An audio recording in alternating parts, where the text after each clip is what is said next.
Before we begin the story, let us know where you're watching from by leaving a comment below. If you enjoy this video, don't forget to like and subscribe. Have a wonderful day. Enjoy the story, everyone. Sophie was helping Max with a puzzle in her new job as a nanny when a cold voice broke the moment. She looked up and saw Ethan Caldwell standing at the living room door, his posture stiff, his expression firm. "I need to talk to you alone," he said. Sophie looked up, still holding a giraffe-shaped puzzle piece. "Is something wrong with Max?" "No, it's about tonight," Ethan replied. "You're coming with me to the company party." She blinked, confused. "Sorry, what?" Ethan crossed his arms. "You're going with me to the gala. Wear something appropriate." Sophie stood up quickly, still trying to understand what he had just said. "I'm sorry, Mr. Caldwell, but I was hired as a nanny, not to attend social events. Tonight, you'll be both. The person who was supposed to go canceled last minute. I need someone. You're here. Problem solved." She raised an eyebrow.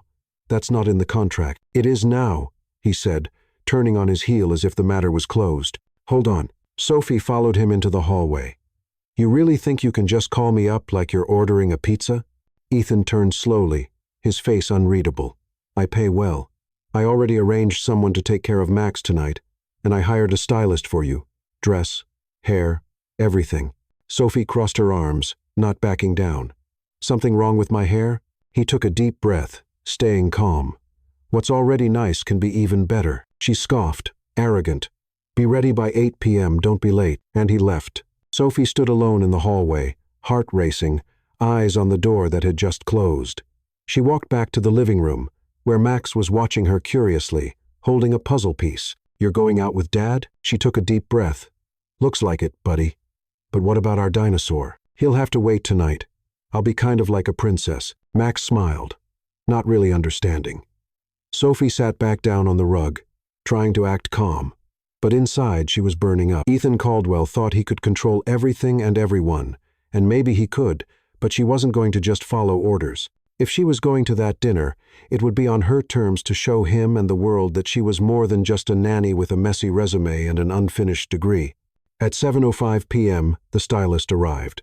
She was a short, cheerful woman named Ava, who walked in like she was on a secret mission, carrying a rack full of red carpet-worthy dresses. "Miss Sophie, let's bring out your beauty." "I love working with raw, authentic material." "Raw material?" Sophie raised an eyebrow. "In a good way, dear. You're beautiful. You just need a little help." With some hesitation, Sophie let Ava take over. The makeover included soft makeup, a simple updo with loose waves falling on her shoulders, and a flowing red dress with a classy cut that highlighted her slim waist and well-shaped shoulders. When she looked in the mirror, she barely recognized herself, not because she looked like someone else, but because, for the first time in a long while, she saw something she hadn't allowed herself to see. Her best version. At 7:58 p.m., she walked down the mansion stairs, calm and composed. Ethan was waiting in the foyer, adjusting his tie. When he saw her, he froze. He didn't say anything at first, which, coming from him, was almost poetic. His eyes took in the dress, the hair, the simple earrings. Then he looked into her eyes.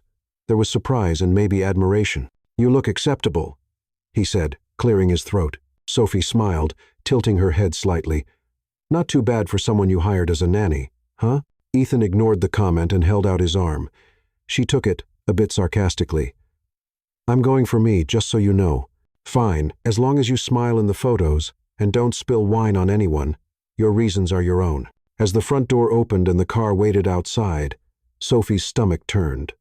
It was just one night, a show, a performance, but something inside her said things would never be the same again. The ballroom at the Crestwood Hotel sparkled with gold and crystal. It was the night of the annual Caldwell Enterprises event, where numbers were discussed behind toasts and appearances mattered just as much as contracts. Ethan walked in with Sophie at his side, and for a brief moment, the noise in the room seemed to stop. She was there in a striking red, light fabric dress that fit her naturally without overdoing it. Her bare shoulders showed perfect posture. Her hair in loose, soft waves moved slightly in the air conditioning. There were no flashy jewels or heavy makeup, just pure elegance. The first to notice the two of them was Victoria Langley, Ethan's ex-fiancée, from one of Chicago's most traditional families. She was standing with two company executives when she slowly turned, as if sensing the moment. Her eyes froze on the red dress. Oh, Victoria gave a sideways smile. Did you bring a date tonight? Ethan replied with just a curt nod. Sophie stood firm at his side, a slight smile on her lips, not broad, not shy, just confident, the smile of someone who didn't need to prove anything. Hello, Sophie extended her hand politely. Sophie Rivera. Victoria shook her hand with 2 fingers, as if handling something delicate. Charmed. We hadn't met yet. Interesting color choice. Her gaze moved over the dress. Red is bold, very noticeable.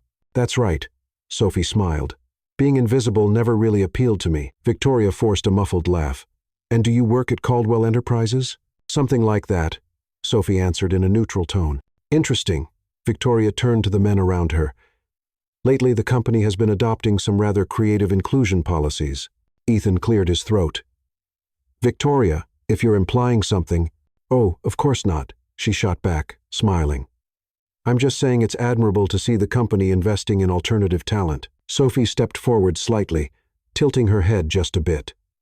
You know, I really admire women like you. Really? Victoria seemed caught off guard. Of course. It takes courage to wear a dress with so many layers and still walk as if you're floating. And keeping your balance in those heels? That's an art. Victoria couldn't quite tell if that was a compliment or a dig, and that was exactly the effect Sophie wanted. Ethan looked at her in surprise that had been elegant, clever, and oddly fun. In the minutes that followed, many eyes turned their way as they walked toward the main table. Sophie kept her posture straight, greeting people with polite ease but no fuss. There was something about her, a mix of simplicity and confidence that was intriguing. Are you all right? Ethan asked under his breath as they settled at the table. I'm great, she replied calmly, picking up her napkin. By the way, you should smile more. Your face looks friendlier when it's not frozen. He raised an eyebrow. You know you're talking to the company president, right? And you know you're talking to someone who isn't afraid of presidents, right? Ethan didn't answer, but the corner of his mouth threatened a smile. Dinner was served in courses. Sophie stayed observant, watching the guests' movements. Every detail seemed rehearsed: laughter, toasts, the exchange of cards. It was corporate theater, and she surprisingly seemed to understand the script. By the second glass of sparkling wine, Victoria reappeared, this time with an elegant gentleman at her side. Ethan, dear, she said with a sparkle in her eye. This is Mr. Dubois, one of our French investors in green energy. He wanted to meet your guest. Miss Rivera, the man extended his hand. A pleasure. We were just saying how your presence has been notable. Sophie shook his hand firmly. Very kind. It's a pleasure as well. Do you work in development? Ethan opened his mouth to correct him, but Sophie was quicker. I've been following some of the company's social projects, especially those focused on accessibility. I believe technology is only progress if it includes people, not excludes them. Dubois looked at her with genuine interest. Very well put. Victoria pursed her lips slightly. Dubois smiled. In Paris, for example, there are community solar energy models that don't just supply power, but also train local residents to manage the systems. I'm not sure if you're familiar with the Lumiere project data. Dubois looked visibly impressed. Yes, of course, it's one of our pilot projects. I think it's fascinating. I read last quarter's report. The impact curve is promising. Ethan watched her, surprised. He had no idea she read reports. Miss Rivera, Dubois said, would you be open to scheduling a meeting? I'd be curious to hear your ideas. Sophie nodded, still smiling. I'd be happy to. When he walked away, Victoria stayed silent for a few seconds. Wow, she finally said. You really are full of surprises. You learn fast when you pay attention, Sophie said, and I pay close attention. Victoria forced a smile and stepped back, disappearing into the crowd. Ethan turned to Sophie, still processing what he had just seen. Where did you learn about community energy? I haven't been a nanny my whole life, Mr. Caldwell. I had plans before I had to reinvent myself. Reinvention. Surviving takes creativity. He stayed quiet for a few seconds. You made a good impression. I'm glad. I'm not here to make a bad one. Dubois actually thought you were an executive. Maybe one day I will be. Who knows? Ethan held his wine glass, watching her carefully.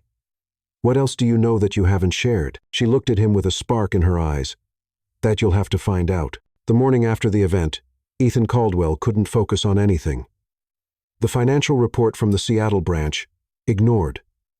A call from the legal director, Postponed.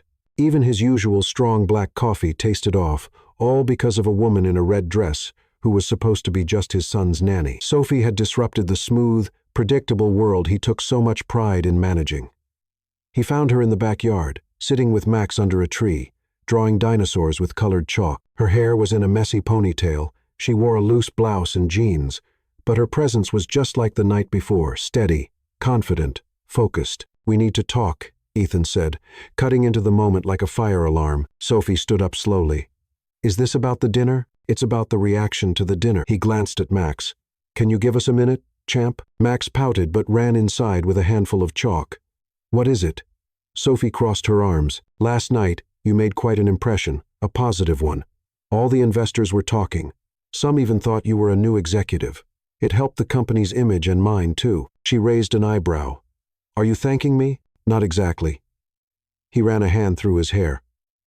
"I'm offering something, a deal that you keep pretending to be my girlfriend for the next 2 months. Sophie let out a short laugh. "You're kidding. I'm serious. We've got a lot of important business and social events coming up. My reputation and the company's would benefit if I were seen with someone like you. Someone like me? Smart, well-spoken, and already part of the act? By the way." She looked at him for a few seconds. "And what's in it for me?" "A generous bonus. And if you want, we can update your contract with new terms, so I'd have to dress like a magazine model, walk next to you smiling, and stay quiet when the rich folks in your world start talking nonsense. You're free to respond, as long as it's with class." "All right then." She stepped closer. "Here are my conditions. First, full autonomy with Max. I take care of him my way. Second, I dress how I want, whether it's for a party or coffee in the park. Third, no orders outside of what we agree on. And fourth, there's more. I get to decide when the act ends. If I feel it's time to stop before 2 months are up, that's it. No debate." Ethan hesitated for a moment, then nodded. "Deal." "Great." She held out her hand. "We have ourselves a fake agreement." He shook it, and in that quick touch, something unspoken passed between them. In the weeks that followed, Sophie's presence in Ethan's life grew stronger, not just at business events. She was there when Max refused to eat his vegetables, when the neighbor's dog got into the yard, even when the house alarm went off by mistake at 4 the morning. Ethan found out Sophie made up songs on the spot to get Max to brush his teeth, that she danced around the kitchen when she thought no one was watching, that she read company reports, just out of curiosity, and left notes with suggestions that, to his surprise, actually made sense. "You know, this solves a problem our team hasn't been able to fix in 3 months, he said one evening, holding one of her notes. "It just takes a little common sense," she replied, sipping tea with bare feet up on the couch. "You all live in such a bubble, you forget how regular people think." "Did you just call me out of touch?" Politely. "Thanks, I think." They looked at each other for a moment, then laughed like old friends, which clearly they weren't yet. The agreement between them included dinners, business lunches, magazine photo shoots, and even a yacht trip with European shareholders. Sophie always dressed elegantly in her own way, and stood out with her light and sharp sense of humor. She never tried to fit into that world, and that's exactly what made her shine in it. "Your girlfriend is fascinating," one of the investors said during a dinner. Ethan simply nodded, not sure how to respond. Later that night, while driving back with Sophie in the passenger seat, he said, "You got a lot of compliments. That's because I know when to smile and when to throw in a joke. The trick is making a provocation look like charm. You like to provoke, and you like to control, so we're even." But the real impact of Sophie's presence wasn't at the events, it was at home. Max started to change. He used to be shy and quiet, but now he talked more, smiled more. He asked questions, drew non-stop, and every morning he waited for Sophie with excitement. One evening, Ethan came home early and found the two of them under a blanket, watching cartoons with popcorn scattered across the couch. Max was asleep, his head resting on her lap. Ethan stood still, watching. Sophie made a quiet gesture, asking him not to wake the boy. He walked over, and almost without thinking, sat down beside her. They stayed there in silence for a few minutes, sharing the calm breath of a home finally at peace. "He's a lot happier," Ethan said softly. "He just needed real attention, time, patience, and someone who isn't always watching the clock." "Am I that someone who's always watching the clock?" "I didn't say that." She smiled. But if you want a tip, try learning the names of his toys. Ethan looked at the dinosaur figure in his son's hands. That one's Green Dino. He's Milo, and he's blue, she whispered, laughing. Looks like I have a lot to learn. At least you admit it. The next morning, Max was drawing on the porch while Ethan read the newspaper. Sophie was in the kitchen, making pancakes. Daddy, can Sophie be my new mom? Ethan almost dropped his coffee cup. What? Max, with the most serious expression in the world, pointed to the drawing he had made him, Sophie, and Ethan holding hands with a smiling dog next to them. She tells me stories. She gives me baths without complaining. She makes me laugh, and she understands me, just like Mommy did. Ethan looked at the drawing, then at his son. That's not quite that simple, Max. But it would be nice, right? Ethan didn't know what to say. He just gently ruffled the boy's hair. Sophie appeared at the door with a spatula in her hand. What's going on? Nothing. Ethan stood up. Max is just imagining things. She noticed his expression but didn't push. Instead, she served breakfast with a calm smile. Imagination is one of the best things a child can have. Ethan didn't reply, but when he looked at the drawing again on the porch, he realized the boy wasn't the only one imagining things. He was too. That night, Ethan sat alone in his office, looking through photos from recent events. In every one of them, Sophie was at his side, smiling, talking, sometimes looking at him with that mix of challenge and sweetness he still couldn't quite figure out. The plan was to pretend, but it was getting harder and harder to remember what was pretend and what was real. The sky that Monday morning was overcast, like the weather knew something important was about to happen. Ethan was walking quickly through the halls of Caldwell Enterprises, phone pressed to his ear, nerves on edge. He had appendicitis today. Ethan's voice came out somewhere between shock and panic. On the other end, his assistant tried to calm him. Yes, sir. Lucas is already at the hospital, but unfortunately, he won't be able to attend the Horizon Project presentation to the International Investor Board. Ethan hung up without replying. The meeting was in 1 hour, and the Horizon Project, a bold plan for urban restructuring with a social focus, was a risky bet. It needed more than just numbers. It needed meaning. And now, without Lucas, their lead presenter, he had no spokesperson.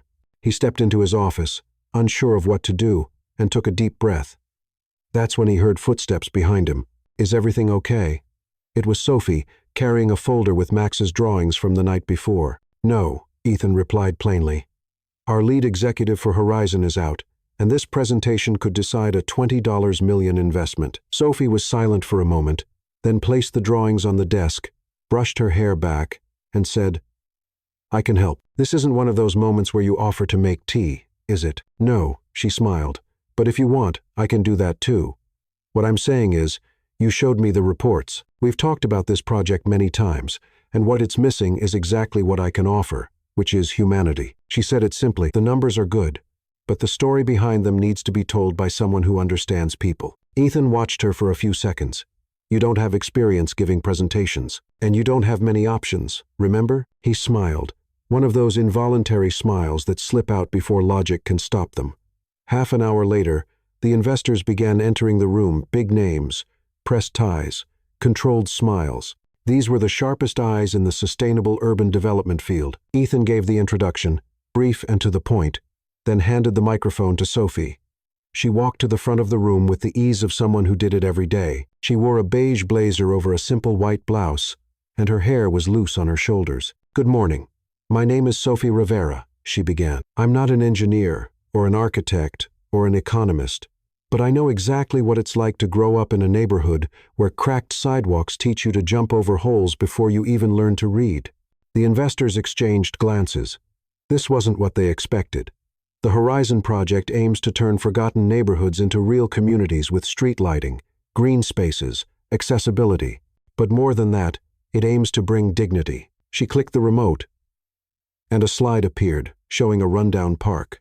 This place was the backyard of my childhood, where mothers took turns chasing away rats, where kids ran around in worn-out sandals but smiled like they owned the world. Today, it's abandoned, and that's why Horizon matters, because it brings back possibilities, because it plants seeds in neglected ground. Ethan watched from the side of the room, silent, fascinated. She continued, the project isn't just about renovating buildings. It's about building bridges between people and their rights, between children and their opportunities, and between companies and their real impact on society. At the end of the presentation, there was a brief silence. Then the French investor, the same one who had met Sophie at the party, raised his hand. "Miss Rivera, do you speak with such passion because you lived this?" "Yes," she answered firmly. "And that's why I believe numbers alone don't change reality. But people do." The room applauded. Ethan had never seen that happen in such a formal meeting. When it was over, and the investors left, talking among themselves, excited, Sophie turned to Ethan. "I think it worked." He just looked at her for a few seconds. "You didn't just save this presentation, you transformed it. I just told a real story. People miss that, you know." "Miss you?" he teased. "No." She smiled. "The truth." Ethan was quiet for a few seconds. Then he murmured, "Thank you. Always happy to help, as long as it's part of the deal, of course." They both laughed, and the mood between them grew lighter, almost warm.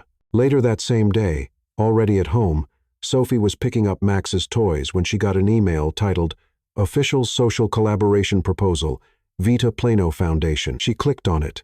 It was an invitation to be the national spokesperson for a new education and community development program based in another city, Boston. The project was serious, well-structured, with support from universities and companies. The email praised her presentation earlier and said she'd been recommended by one of the investors present. Sophie sat in silence for a while. On the screen, the terms were clear: competitive salary, housing, visibility, and purpose. A lot of purpose. She closed the laptop slowly. Later that night, sitting with Max on the sofa, he looked at her with sleepy eyes. "Did you save Daddy's job today? Maybe just a little bit. Are you going to live here forever?" She swallowed hard. "I don't know, champ. If you go away, what will happen to us?" She hugged him tightly, feeling her heart ache. "I don't know yet, but I promise nothing really important will change." Max fell asleep in her arms, and Sophie stayed there, looking out the window while the city lights shone outside like opportunities that were finally starting to appear. The day seemed just like any other at Caldwell Enterprises, but up on that glass-walled 8th floor, with the air conditioner humming in the background, something had started to change. Ethan was sitting at his desk, staring at his laptop screen without really seeing it. The numbers in front of him made sense, but they no longer sparked the excitement they once did. All he could think about was Sophie, or rather, what she had done, not just for the company, but for Max, for him, and for herself. She walked into the room naturally, holding a mug of tea and a folder full of notes. No high heels, no tailored suit, just a simple light dress and white sneakers. Still, she carried a confidence he quietly admired. "Were you waiting for me?" she asked casually. "Technically, yes." Ethan pointed to the folder. "I need your opinion on this new social project. The board wants to expand into the countryside, and I'd like to hear what you think." She sat down without hesitation. "Okay, where's the catch?" "There is no catch," he said, half smiling. "Just genuine curiosity. That's rare, coming from you. I'm trying to get better, and I'm here to witness it."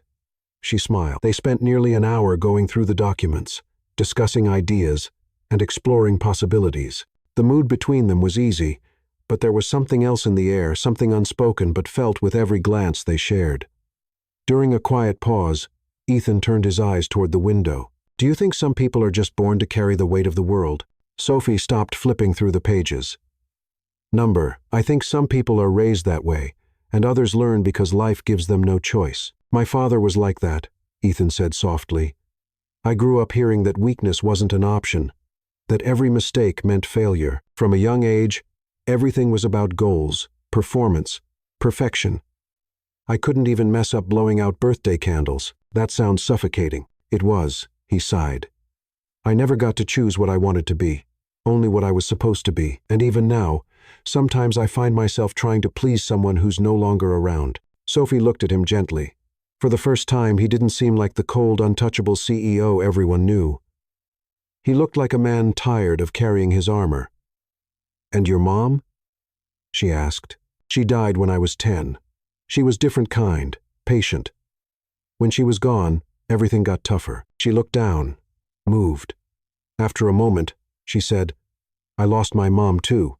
More recently, I had to give up my scholarship when she got sick. I took care of her until the end." "You had a scholarship?" "Yes, psychology, State University. I was going to be the first in my family to graduate, but when the illness came, my sister was still little. Someone had to hold everything together. You took all that on by yourself? I did. I worked as a cashier, waitress, nanny. I did whatever I could, and I never looked back. Ethan stayed silent for a moment, the kind of silence that comes from understanding. You're stronger than you look, and you're more fragile than you let on. She replied softly. They looked at each other, this time with no walls, no jokes, no games. The connection between them, built through looks and sarcasm, now had deeper roots: shared pain, resilience, the fact that, even though they came from different worlds, they both carried scars that shaped every step they took. Outside that bubble of honesty, someone else was watching with different eyes. Victoria Langley had been told by an assistant that Ethan's girlfriend had shown up at an official company event, and not just shown up, she spoke on behalf of the board and impressed investors. The discomfort was growing. Who is this woman? She asked her personal team. We're trying to gather more information. Her full name is Sophie Rivera. We have a previous address, records of her working as a nanny, caregiver, and store clerk, but very little in the official files. No college degree, just an old enrollment, state university, psychology, dropped out a few years ago, no diploma. Victoria folded her fingers together, thinking, I want more, everything you can find. Records, photos, old files, anything that could expose her. You think she's pretending? I'm not sure, but I do know when someone is somewhere they don't belong. And if we don't find anything damaging, then we create a story. Sometimes, just planting the doubt is enough. The rest, society will take care of. Victoria stood and walked to the window of her penthouse. From up there, everything looked under control, just like it always had. But something about Sophie threw her off. She was charismatic, genuine, and worse, she was starting to win people over, including Ethan. Victoria wasn't going to be replaced, especially not by someone who, in her view, didn't even belong in the room. At the office, Ethan and Sophie were saying goodbye after a long day.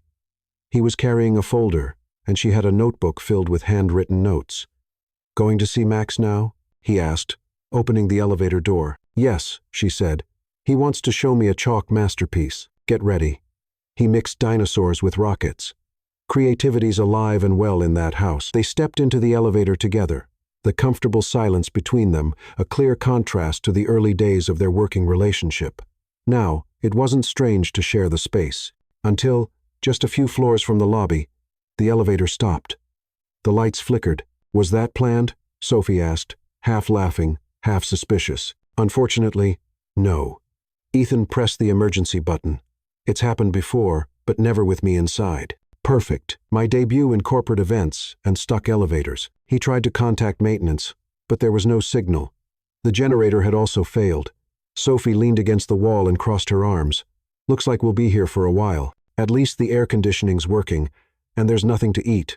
Terrible combo. You're hungry? I'm always hungry after 5. Survival rule from someone who once lived on 1 pack of crackers a day. Ethan looked at her again, with that mix of curiosity and admiration. You talk about things like that with such ease, because if I don't laugh, I cry. And crying won't help us get out of the elevator. He chuckled, more relaxed now. You know, I used to think women like you only existed in movies. And I used to think men like you only existed in tax reports, cold, arrogant, and soulless. Your words, not mine. They both laughed. But you know something, Ethan, she said, looking up at the ceiling. Sometimes what we think we know isn't even half the story. And are you talking about me? About me too. We protect ourselves so much, build walls, hide behind titles, behind sarcasm, and we miss what's real. He didn't say anything.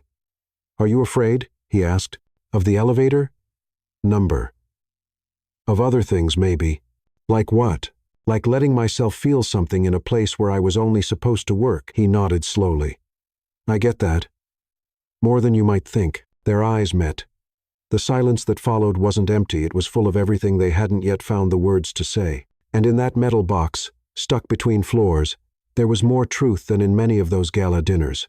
30 minutes later, the elevator started moving again. When they stepped out, they walked in silence to the parking lot. Thanks for the talk, and for the company in captivity, he said. It was more fun than I expected, she replied. He hesitated for a moment, as if he wanted to say something else, but he just nodded.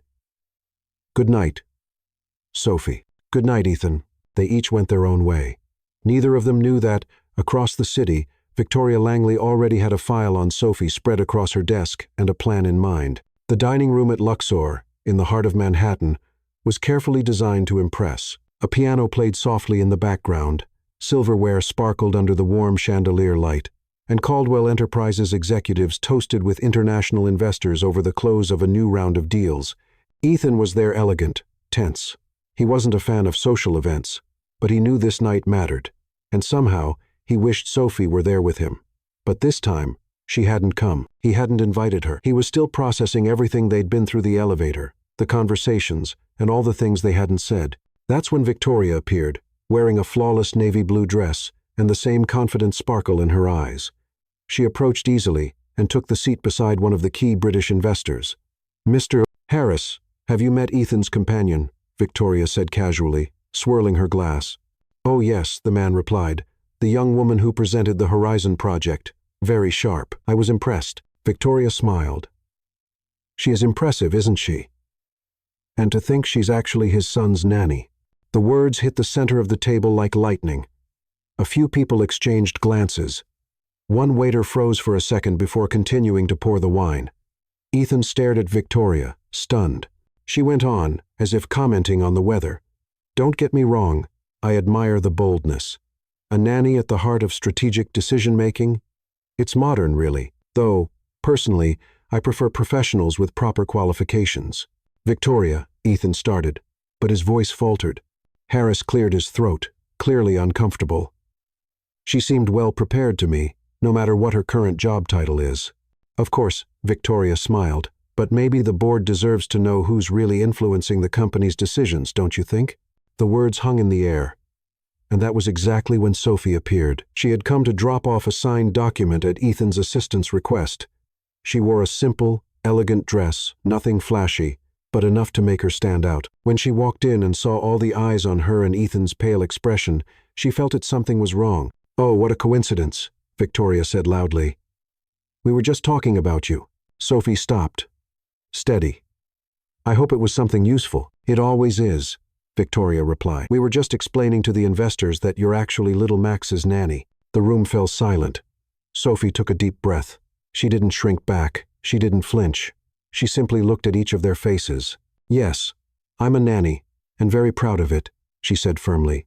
"And before that, I was a cashier, a clerk, a waitress, a caregiver, a cleaner. But no matter the job, I always did my best." She turned to Ethan, waiting for him to say something, a gesture, a word, a sign of support. But he stayed silent, frozen, like he'd been blindsided but couldn't find the strength to respond. "I see," Sophie said, her throat tight. "Thank you for reminding me where I came from, and especially where I don't want to stay." She turned and walked out, no tears, no drama, just a dignity that left the room quiet for long seconds. Hours later, Ethan was sitting in his office, dinner long over, his mind racing. Why didn't he say anything? Why had he stayed silent when it mattered most? He closed his eyes, trying to find an answer that didn't sound like an excuse. That's when he noticed, on the side table, a craft paper folder with colored tabs. "Project Portfolio, Sophie Rivera," the cover read. He opened it. Inside were sketches, ideas, maps, charts, social action plans, community education projects, neighborhood redevelopment proposals, programs to support single mothers, all drawn by hand, with detail, with passion, old dates, things she had dreamed up before taking her first nanny job. Ethan turned each page with a heavy heart. She was so much more than he had imagined, and so much more than the world had let her show. He felt ashamed for that night, for his silence, for being too slow. The next morning, the story had already spread further. Business blogs speculated about the nanny influencing decisions at Caldwell. Some called her bold, others questioned the company's professionalism. On social media, opinions were split, but most people praised Sophie's stance. A short video of her words at the restaurant, filmed by someone there, had already racked up thousands of views. The board was on alert. "We need to control this narrative," said the communications director. "How?" Ethan asked. "By showing that the company values talent, that regardless of someone's background, we recognize their potential." Ethan stood up. "No, We need to do more than that. I need to do more than that. That same day, Sophie was packing her small suitcase in the employee apartment. She had written a thank you letter to the HR team, another for Max, full of drawings and memories, and a third, shorter one for Ethan. Thank you for believing, even if only for a little while. I don't regret what I experienced, but I need to move on. Good luck with Caldwell, and take good care of Max. He deserves the world. She was about to close the door when she heard knocking. It was Ethan. He looked different, tired, human. You really caught me off guard yesterday, he said after a moment. Welcome to the club, she replied, crossing her arms. I should have said something. I know. I was in shock, but that's no excuse. She looked at him, steady. No, it's not. He pulled the portfolio folder from his bag and held it out to her. You should be leading a team, not picking up scattered toys. I like the scattered toys. And I like you, he said plainly. She raised her eyebrows, surprised. You like a nanny? Are you sure you can handle what people will say? I like an intelligent, brave woman who stood up to a room full of powerful people with her head held high, and who even made me laugh when the elevator broke. That's what matters to me, Sophie, not what other people think. She took a deep breath. You took too long to figure that out, but I did figure it out, and I'm here now. You know what's funny? She said, picking up her suitcase. You're telling me all this just when I got a job offer in Boston, a social project. One I helped inspire without even meaning to. Ethan looked at her. Are you going to say yes? I don't know yet. What do I have to do to make you stay? She looked him in the eyes. Let me go, if that's what needs to happen. And in that moment, he understood that love, true love, doesn't hold on. It lets go. Ethan wasn't exactly sure what he was looking for when he got in his car that morning and drove to the address Sophie had left in the company's records, but something in his chest told him he needed to see her not just to apologize, but to understand who she really was and maybe, for the first time, to understand who he really was. The scenery slowly began to change.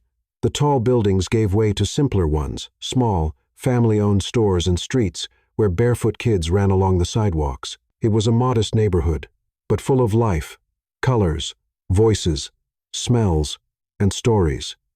He parked the car and took a look around, unhurried. A group of kids played near a community school. A few women chatted in front of a bakery, and around the corner, he saw a modest building painted light blue with a banner hanging over the entrance, Luz Viva Community Center. There, he saw a mural covered with children's drawings, thank you notes, and photos taped to the wall. In many of them, Sophie was smiling with other women and children, holding signs with phrases like, "Education changes lives," and "Together, we're stronger." He walked up to the entrance and was greeted by an older woman with gray hair, wearing a t-shirt with the center's logo. "Are you looking for someone?" she asked kindly. "Yes, I'm looking for Sophie Rivera," he said, feeling almost embarrassed. "Oh, Sophie." The woman's eyes lit up. "She helped start this place. I know she doesn't live here anymore, but I wanted to understand more about what she did." The woman invited him inside. For nearly an hour, Ethan spoke with local residents, volunteers, and Sophie's former co-workers. He heard how she had set up tutoring programs, organized fundraising sales to buy medicine, and helped single mothers with emotional and legal support. She had done all of it with no money, just determination and compassion. She taught math in the mornings, took care of the elderly in the afternoons, and still found time to bake bread to sell at night, said one neighbor, and she never stopped smiling. One time, the school had a gas leak. No one knew what to do. She's the one who called the fire department and led the evacuation.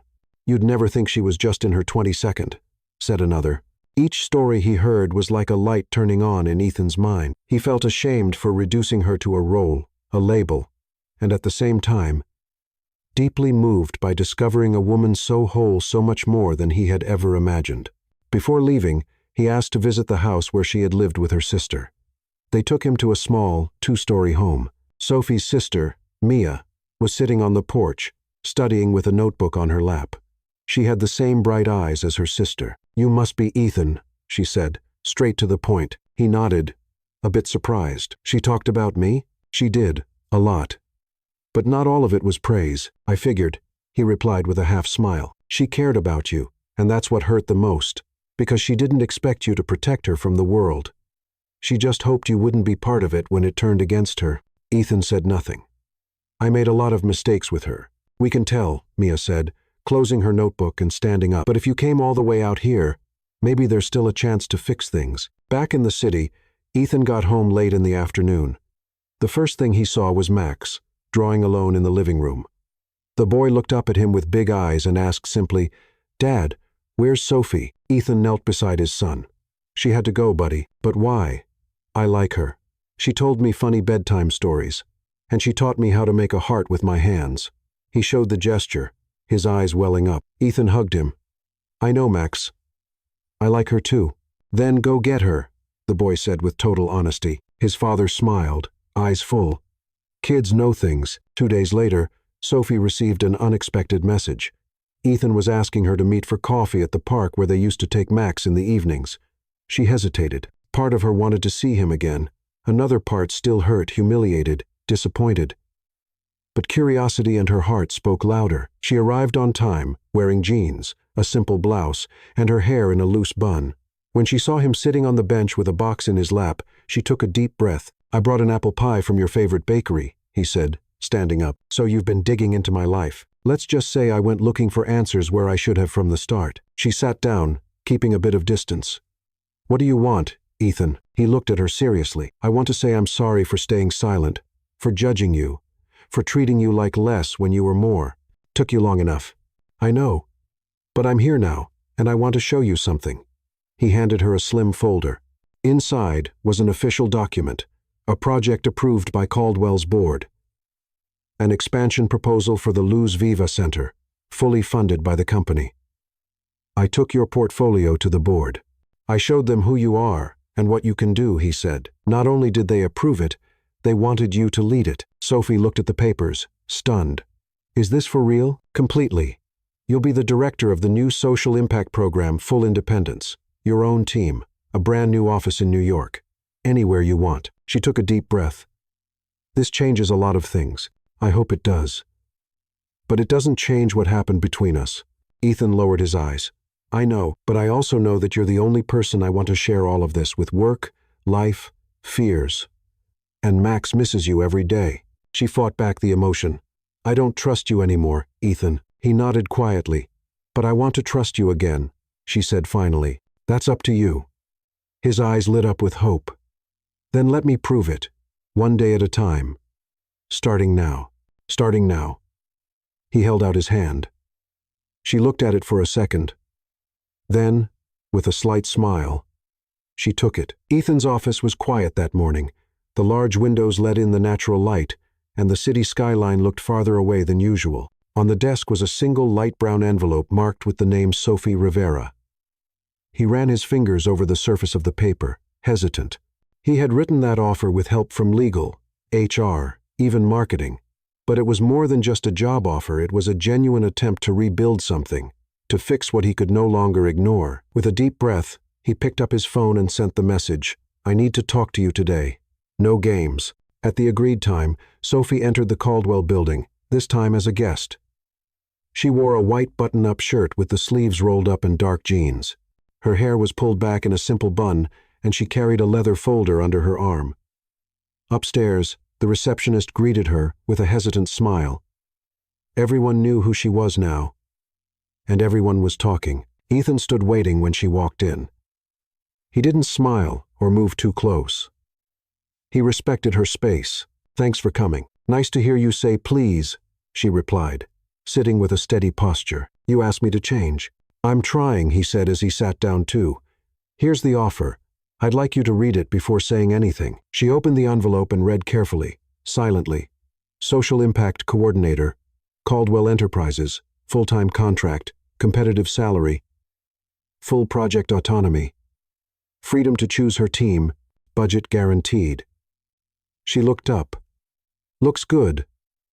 But I've learned that in this company, what looks good can be just for show. Not this time. It's real. Then here are my terms." She pulled out a printed sheet from her folder. "I want complete freedom to define the areas of work, no vetoes from the board. My team will be chosen entirely by me, no one sent in to keep an eye on things. Done. Social reports won't become marketing material. I want real action, not just pretty pictures for social media." "I agree. And our relationship will be strictly professional, no lunches, no dinners, No meetings or comments outside the work environment. Ethan nodded. I understand, and I accept. Good. In that case, we can begin. She extended her hand. He shook it firmly. An invisible agreement of respect had just been sealed. Sophie was met with curious looks and whispers during her first few days. Some watched with admiration, others with doubt, but she wasn't fazed. She started at the ground-level meetings with employees from every department, active listening, and visits to areas of the company that had long been overlooked. She built her team with people who had also been underestimated. A brilliant intern from a Latin background, a senior analyst with a passion for inclusion, and a former public school teacher with experience in community programs. In the following weeks, Sophie led internal workshops on empathy in the workplace, launched a scholarship program for at-risk youth, and reopened partnerships with nonprofits focused on education and health. The impact was immediate. Headlines started appearing on business news sites. Caldwell Enterprises reinvents its social responsibility with new coordinator. From nanny to leader, Sophie Rivera's rise inspires change in the corporate world. Ethan watched everything from a distance. He didn't interfere, but now and then, he'd walk past the new department and see her laughing with the team, coordinating things with passion. And in that smile, there was something he recognized and missed. One afternoon, while she was planning a visit to a project in another neighborhood, Sophie was surprised by a note left on her desk. If you have time, I'd like to go with you, just as an observer. No agenda. Ethan. She read it twice without reacting. She thought about refusing, but part of her wanted him to see, not her, but what she did. The next day, he was there at the agreed time, wearing dark jeans, sneakers, and an open-collar shirt, no security, no assistant. They went together to the community where Sophie had launched her new project, helping women who were heads of households learn entrepreneurial skills. They're learning to make handmade soaps, candles, bread. Later, they'll sell them at a small market we're setting up with microloans from the company, Sophie explained. Ethan listened carefully. This is more than a program. It's independence. Exactly. When a woman has her own income, the whole home changes. It changes her children's future. You should be in my entire board's place, he said, half joking, half admiring. She smiled but didn't reply. At the end of the day, one of the women in the program, Mrs. Elena, came over to them. So, you're her boss? I'm her manager, Ethan said. Then make sure you value this young woman. She's gold. She wasn't born rich, but she was born with a strength not many have. Ethan nodded, moved. You're absolutely right. Sophie heard from a distance, quietly. Back at the company, the positive reports began to pile up. Caldwell's reputation improved significantly. But what was truly impressive wasn't just the better public image, it was the personal stories from people whose lives had changed. Real people, real stories. Ethan called a board meeting to share the results. In 3 months, we've increased perceived institutional value by 18%. We've improved internal talent retention by 12%. And we've earned genuine credibility. And all of this, he looked at Sophie, seated among the senior leaders, his thanks to her. Some directors applauded. Others swallowed their pride. But they all knew this woman had changed the company. That night, Sophie was the last to leave the building. She was walking through the empty halls when she heard footsteps. Still working? It was Ethan, just finishing up the last reports for next week's presentation. Can I walk you to the elevator? She hesitated for a moment, then nodded. They walked in silence. Inside the elevator, he pressed the ground floor button and, looking at the panel, said, I know you said you wanted to keep this professional, and I respect that, but I need to thank you not just for what you did for the company, but for what you did for me. She glanced at him, surprised. Before you, I thought I was strong because I didn't get involved. Now I see that real courage is opening up, facing what hurts. You showed me that with your honesty, with your work, with the way you are. She lowered her eyes. Ethan, I don't want to pressure you. I just wanted you to know. The door opened. She walked toward the exit, and he followed her to the sidewalk. Thank you for not trying to convince me, she said. That alone makes all the difference. He smiled. I'm learning from the best. Then keep learning. Only if you stay here. For now, I am. And in that moment, with no vows or promises, something was starting again between them slowly, at the right pace. Gradually, without formal plans or rules, Sophie started going back to Ethan's house often. The reason was always the same. Max. She said it was just because she missed him. And maybe that was true. But the truth was, Those visits became part of their routine, a new routine that no one dared to question. Every afternoon after work, she showed up. She carried a bag with colorful books, paper for folding crafts, and sometimes cookies she'd baked herself. Max ran to the door the moment he heard the bell. "Aunt Sophie," he shouted, hugging her legs. She laughed, knelt down, and wrapped him in her arms. "Hey there, my astronaut. Ready for another space adventure?" When the sky grew dark, Sophie would take the boy up to his room and put him to bed. She had her own special routine, brushing teeth, picking a bedtime story, and then a lullaby. Sometimes she made up the lyrics.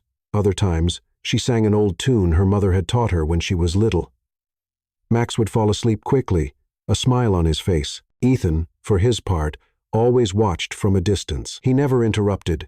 He just observed and felt something in his chest he still didn't know how to name. That Friday, the house was busier than usual. Caldwell was hosting a special dinner with international partners. It was a smaller event, but an important one, to strengthen relationships and introduce the company's new social initiatives. Sophie, as the impact coordinator, had been invited officially as part of the team. She arrived in a dark blue dress, elegant and modest, cinched at the waist with a thin belt. Her hair was pulled back in a loose bun, and she wore small earrings to complete the look, nothing flashy. But when Ethan saw her, he was speechless for a moment. "Good evening," she said as she approached. "Is everything ready?" "It is now," he replied, offering his arm. "May I?" She hesitated, then took his arm. They walked in together. During dinner, Sophie was introduced to the international guests as the mind behind the initiatives that were reshaping both the image and the heart of Caldwell. She spoke clearly, with grace and ease. She explained how each project was built around the reality of the communities, how they included active listening, local autonomy, and long-term impact. The guests were visibly impressed. "It's rare to hear someone speak about business with such a human touch," one of the Spanish executives said. "You have an admirable view of the world, Miss Rivera. Thank you." But the credit also goes to the team and to a CEO who had the courage to listen. Ethan watched silently, captivated. After dinner, the guests began to say their goodbyes one by one. Soon, only a few directors remained, and they soon left as well. Sophie stayed on the balcony, enjoying the light evening breeze. Ethan walked up, holding 2 glasses sparkling water with lemon. "I figured you'd prefer that over wine," he said, handing one to her. "You guessed right," she replied, taking the glass with a small smile. They stood in silence for a moment, looking out at the city below. "You were amazing tonight," he finally said. "I just did my job." "No, you brought to life what this company was always meant to be." She turned slightly to face him. "You know, Ethan, you seem different too, in a good way, I hope, in a more genuine way, more approachable. And that's surprisingly comforting." He looked at her with a softness she hadn't seen in him before. "And you helped me see what I'd been missing," he said quietly. "Not just here, but in life." She looked away. "Don't say that like that." "Why not?" "Because it's hard not to believe you when you say it in that voice." "Then believe me, Ethan. I'm in love with you, Sophie." Silence. Cars passed in the distance, their sound muffled. The breeze was still gentle. Sophie looked into his eyes, searching for any trace of a lie, a trick. But all she saw was truth. "I don't know what to say." "You don't have to say anything." He moved closer, taking his time, and when their faces were just inches apart, it was Sophie who closed the distance. The kiss was slow, sincere, full of discovery and relief, not rushed, not forced. It felt like they had finally found what they'd both been avoiding. When they pulled apart, she still had her eyes closed, as if wanting to hold on to that moment for just one more second. "That wasn't in our agreement," she murmured, smiling. "Then I think we need a new contract," he replied, resting his forehead gently against hers. The next morning, Max was running around the living room with a wide grin. Ethan watched him, amused. "All ready, astronaut?" "Yep, but what are we doing again?" "A special mission." "Are you in?" "Always." They got into the car, and Max held a colorful, handmade envelope. "You think she'll like it?" "I'm sure of it," Ethan said, starting the engine. In the trunk, there was a small gift, wrapped in red paper. It was the start of a plan Ethan had been working on for days, a special weekend for Max and for Sophie, something just for the 3 of them, finally together, no roles, no masks, just who they really were. In the central square of the neighborhood, where Sophie had launched one of her first projects, A simple setup had been arranged: colorful tents, craft booths, cultural performances, and a small wooden stage surrounded by flowers. It was the first community day, an event organized by Sophie and her team to celebrate the progress of the social project supported by Caldwell. Children ran around wearing shirts that read, "My future starts here." Seniors sat in circles, listening to stories, and women smiled as they sold handmade goods. It was a living picture of the change she had helped create. In the middle of the square, Ethan walked with Max by his side. The boy was holding something behind his back, trying to look serious, but the sparkle in his eyes gave him away. "Do you remember our plan, astronaut?" "Yes. When you give me the signal, I'll hand over the little box, but only when you say that part." "That's right," Ethan smiled. "And don't worry, it's going to be just fine." Max nodded, then looked around, searching for Sophie. When he spotted her on stage, helping one of the organizers set up the microphones, he pointed and smiled. "She looks really pretty today, Dad. She always has. I just took too long to see it." The event opened with simple presentations, testimonies from project participants, music, and heartfelt speeches. Sophie guided everything with calm and confidence, moving through the crowd, comforting the shy, encouraging the bold. When the microphone was passed to Ethan, the room went quiet. He stepped onto the stage with a serious expression, but his eyes were shining. "Good afternoon, everyone," he began. "Today, I'm not speaking as a CEO or a businessman. I'm speaking as someone who's been changed by this community, by this project, and by one person in particular." Sophie's eyes widened, and she stopped where she was. "When I first met this woman, I was a very different person. I believed success meant control, that results came from the top down, and that emotions were just distractions." A few soft laughs spread through the audience. "She came into my life unexpectedly, first as my son's nanny, then as someone who wasn't afraid to speak her mind, someone who stood up to me, challenged me, and changed me." He paused, swallowing hard.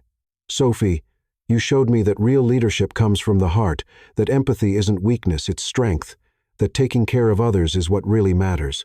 He took a deep breath and looked at Max, who got the signal. The boy walked up to the stage, holding a small blue box. All eyes followed him, charmed. "Dad," Max said, handing him the box with a big smile. "Is it time?" "It is." Ethan knelt on the stage. The entire crowd went silent. "Sophie Rivera." He opened the box, revealing a pair of simple, elegant rings. "Would you change the rest of my life by saying yes?"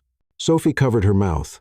Tears were already streaming down her cheeks. Her eyes were wide and her breathing short. "Ethan, I love you, and I want to build a life with you, a real life, with Max, with our flaws, with everything we are and everything we could be." She started to laugh through the tears. "This is absolutely unexpected. I know, but it's also absolutely real. You did all this."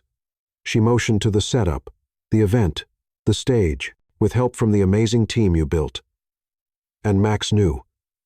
He rehearsed with me. What if I had said no? Then we'd have to come up with a very sad alternate ending," he replied, making the crowd laugh. She slowly stepped down the stairs, walking up to him on the stage. She stood in front of Ethan, still on one knee, and held out her hand. "You're crazy, a little, and very stubborn. Definitely, and still, I say yes." The plaza erupted in applause. Max jumped and shouted, "She said yes!" and ran over to hug them both. Ethan slid the ring onto her finger with trembling hands, and she did the same. Then he stood and pulled her into a long, tight hug. The kiss that followed felt like the natural ending to that moment, light, real, filled with laughter and tears all at once. Meanwhile, across the city, in a sleek and dimly lit apartment, Victoria was watching the live broadcast of the event with a drink in hand. Her phone slipped slightly from her fingers as she watched the footage of Ethan kneeling on stage. "This can't be happening," she muttered, eyes fixed on the screen. In a last-ditch attempt to ruin the moment, she opened her laptop, pulled up an unfinished file with old documents and clippings about Sophie's past, and began preparing an anonymous post to stir up old controversies. But something happened before she could click publish. She saw the comment section of the live stream flood with messages. "What a beautiful love story. Never seen Mr. Caldwell smile like that. This woman changed everything. So inspiring. We need more leaders like her." Victoria slammed the laptop shut. The damage wouldn't land anymore. Public opinion was on their side, and more importantly, so was Ethan. Back at the plaza, Max ran through the booths with the flower crown he had made for my new mom. Sophie and Ethan walked hand in hand, being greeted by neighbors and team members. "Was that all really real?" she asked, eyes still wet. "As real as the project you created. As real as everything I feel for you. So we're engaged, officially.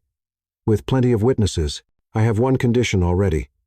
I want a simple ceremony, with the community, with Max up at the altar, with live music and food prepared by the women from our project." "Done. Agreed. Signed." She laughed. "Are you really willing to do all this?" "I'm willing to be with you, Sophie." The breeze blew gently once more, and the sky, now golden, seemed to bless this new chapter. 3 months passed since the proposal in the square, 3 months of simple planning, meetings with the community, and decisions guided more by the heart than by any protocol. Ethan and Sophie's wedding took place on a sunny Saturday in the same place where he had knelt down, but now the square was transformed. Flower arches decorated the path among the trees, white chairs were lined up in front of a small stage, and soft music filled the air. Neighbors, co-workers, volunteers, and friends were all there, their eyes bright, their phones in hand, their smiles genuine. Max walked in, carrying a small pillow with 2 custom-made rings. He looked so neat in his little suit, he could hardly stop smiling. Ethan waited at the altar, a dark blue suit, no tie, his hair gently tousled by the wind. When some children saw him, they whispered, "He looks nervous." And they were right. But all that tension disappeared when Sophie appeared. She walked slowly, wearing a simple, elegant dress with lace at the sleeves and a flowing hem. Her hair was pinned up with flowers from the community garden. Her eyes were full of tears, and when they met his, nothing else seemed to matter. Tears fell before a single word was spoken. The officiant, visibly moved, led the ceremony with great care. The vows were shared honestly and gently, and the kiss sealed not just a marriage but the union of 2 worlds that had learned to understand each other and to heal. Married life wasn't a sudden change, but more like a natural continuation of what they were already building together. The social impact program, once limited to the city, started gaining national visibility, with Ethan and Sophie leading side by side. New centers were opened in other states, always respecting local culture and focusing on what people truly needed. Sophie organized the teams, led the training, and kept close watch over every pilot project. Her ability to listen, to care, and to transform was the driving force behind the program's success. Ethan, in turn, learned to step out of the office. He started visiting sites, joining community meetings, and sometimes even helped out himself literally. During the building of a library in a small rural town, he was seen carrying bricks and drinking coffee from a metal mug alongside the workers. The photo went viral, and the image of the CEO with the tie began to be replaced by that of the man who learned to listen. Within the company, the change was even deeper. Sophie took on a new, unofficial role, the bridge between the upper floors and the regular offices. It began with conversations in the cafeteria, then listening groups with employees, and soon she proposed a wellness committee that became part of the company's official structure. She launched mentoring programs for young talent, encouraged creative breaks, and brought in training that focused on the human side of leadership. Some executives frowned at first, but once they saw satisfaction and productivity numbers rise, they realized something was genuinely working. Ethan, now closer to everyone, was often seen walking the halls unhurried, listening to ideas, joining birthday gatherings, and having lunch at the interns' table. "That man has changed," the employees would say. But those who truly knew him understood he hadn't just changed, he had finally allowed himself to be who he had always wanted to be. Max, now more confident and happier, lived a routine full of love. His parents were at school meetings, cheering in the stands at soccer games, and always there for bedtime, the moment he looked forward to the most. Sophie kept singing her made-up lullabies, and Ethan sat by the bed, just listening. "Will you sing to me too tonight, Mommy?" he'd ask. "Only if you promise me you'll dream about the stars." "I always dream about stars, but now I dream about you two too." It was on an ordinary afternoon, during a meeting with the social impact team, that the invitation arrived, a golden envelope delivered by a discreet messenger. Inside was a letter signed by a national committee for sustainable development and social innovation. "For your remarkable progress, cultural transformation, and the meaningful impact achieved in such a short time, we are honored to invite Mr. Ethan Caldwell and Miss Sophie Rivera to receive the National Social Innovation Award. There would be a ceremony in Washington the following month, with media coverage and the presence of government officials, investors, and international organizations. Sophie's eyes widened. Ethan smiled, proud. "This is yours, Sophie. You're the one who built all of this. We built it together, but you're the one who taught me how to start." The next night, sitting on the porch at home, the two of them gazed up at the sky. "You know," Sophie said, resting her head on his shoulder, "I used to think happiness was something far away, a Sunday, a place, a dream. And now I think it's right here." He took her hand, holding it firmly. "And this is just the beginning." From the bedroom, Max shouted, "Are you going to come sing to me, or are you just out there being all lovey-dovey?" They laughed. "We're coming," they answered together, and they got up, ready for another ordinary night, one of those that, deep down, turns out to be the most extraordinary of all. The plane landed smoothly at Washington's airport. Outside, the sky was painted with shades of gold and blue, as if welcoming a new chapter in their story.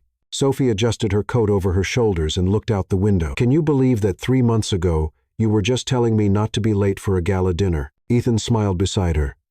"And now you're the star of the biggest social award in the country, and I still get nervous about interviews. Just be yourself." That's what made the world pay attention. The hotel where they stayed was elegant, but understated. Sophie had turned down anything too fancy. She preferred simple comfort over excessive luxury. In the room, Max was jumping between the beds, wearing a little tuxedo. "Can I wear this to the ceremony?" he asked, excited. "You can. Just don't wrinkle your shirt," Ethan said, trying to sound serious. Sophie finished putting on her lipstick and turned to both of them. "Ready?" "You look beautiful, Mommy," Max shouted. "And you two look amazing, my two princes." The ceremony took place in an event center with a glass ceiling and floating chandeliers. Hundreds of people from all over the country were there, community leaders, business owners, educators, and journalists. When the winners of the National Social Innovation Award were announced, the names Sophie Rivera and Ethan Caldwell echoed through the applause. Sophie stepped onto the stage with her heart racing. Ethan, holding Max's hand, followed her with a proud smile. "Good evening," she began, holding the microphone with slightly trembling hands. "If someone had told me a year ago that I'd be here tonight, I would have laughed and maybe cried too." A few soft laughs came from the audience. This story didn't begin in a think tank or a strategy room. It began with a short message, an unexpected offer, and a CEO. She looked at Ethan with a playful smile, who was a little too bossy. More laughter. But above all, it started with a challenge proving that social impact isn't charity. It's vision. It's smart planning. It's a real commitment to the people who build this country every single day. Ethan took the microphone for a moment. And sometimes, to start a revolution, all you really need is to listen to someone you never thought you would. After the awards ceremony, the two were invited to a live interview on the event's official channel. The host, smiling, ended with one final question, her eyes full of curiosity. "Ethan, Sophie, how did the two of you meet?" They looked at each other and burst out laughing. "That's a good one," Sophie said. "Want to start?" Ethan asked. "Better if you tell it. I'll add the funny parts after." Ethan looked at the camera. "It all started when my assistant said I needed a new nanny, and he thought it would be a good idea to invite me to a gala dinner, just to impress some partners. I didn't have a better option at the time. Thanks," she replied, laughing. She accepted, reluctantly, and showed up in a red dress that stopped the whole party. Then someone mistook me for an executive. His ex-fiancé humiliated me in public. He didn't defend her. Big mistake. Phew. But from that moment on, I really started to see her. And then he offered me a contract to pretend we were dating for 2 months. They ended up married, the host added, smiling. "Sometimes, love shows up disguised as a temporary contract," Sophie said, her eyes calm. "But what's real stays," Ethan added. The host ended with a smile, thanking them for a story that was now inspiring the whole country. That same night, in the event's ballroom, the last song began to play. Soft lights filled the space, and a string quartet played an instrumental version of Can't Help Falling in Love. Ethan held out his hand to Sophie. "May I have this dance?" With pleasure, the two of them danced together, smiling and exchanging gentle looks, as if time had slowed down just for that moment. Max ran up to them, climbed onto his father's feet, and held Sophie's hand. "Can I dance with you too?" "Can he?" Sophie asked. "This dance is yours too, astronaut," Ethan said, wrapping him in a hug. And the three of them danced together, slowly, in the center of a warmly lit room, no camera flashes, no rush, no script, just them, a family. And as they turned gently to the rhythm of the music, Sophie whispered, "This wasn't anything like I imagined."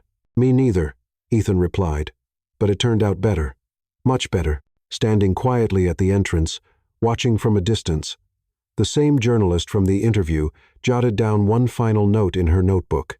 "Sometimes, love shows up disguised as a temporary contract, but what's real always stays."